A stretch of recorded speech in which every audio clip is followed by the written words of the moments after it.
Audi. Gusto nyong mag-change oil, yung mga may Audi dyan, gusto nyong kayo nang mag-change oil lang sa sasakyan nyo, kailangan nyo lang ng ganito T40 na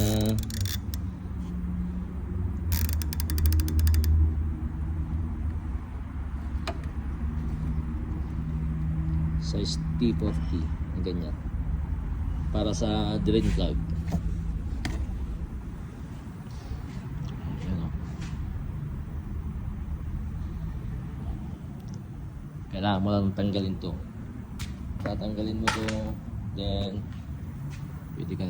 pwede mo nang i-drain yung oil.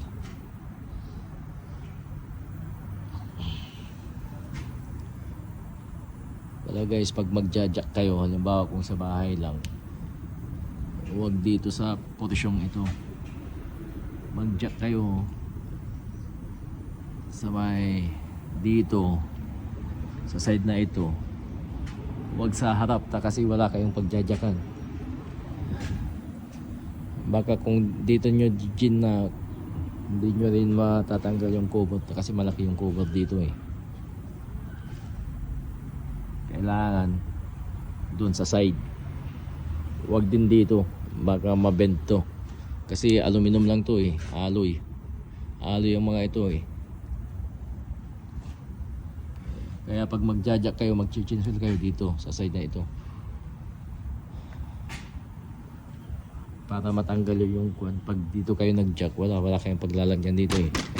Dito, nandito na yung intercooler na ano eh, yung para sa turbo, saka radiator, condenser, nandito na rin na side. Wala kayong space na pagja-jackan dito, kaya dito kayo sa side. Tignan niya yung kuwan, suspension niya sa likod oh. Alloy yan. Ito ang solid na ano, metal, solid siya.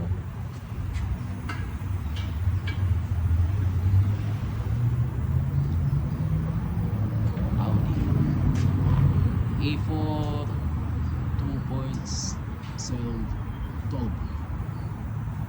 Okay, tapos yung brakes niya naka-dub disc brake, front and rear, naka-Inkay original, pero daming gas-gas na, hindi na ingatan.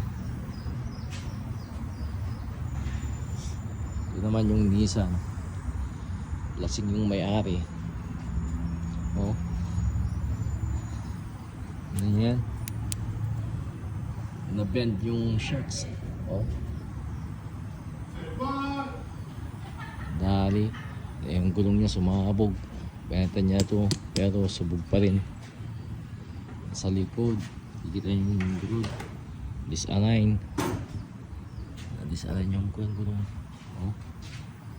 Kayo lang gulong niya, na bend yung ano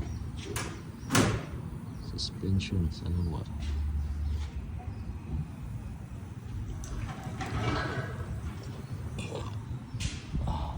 Malaking gastos yan ng customer.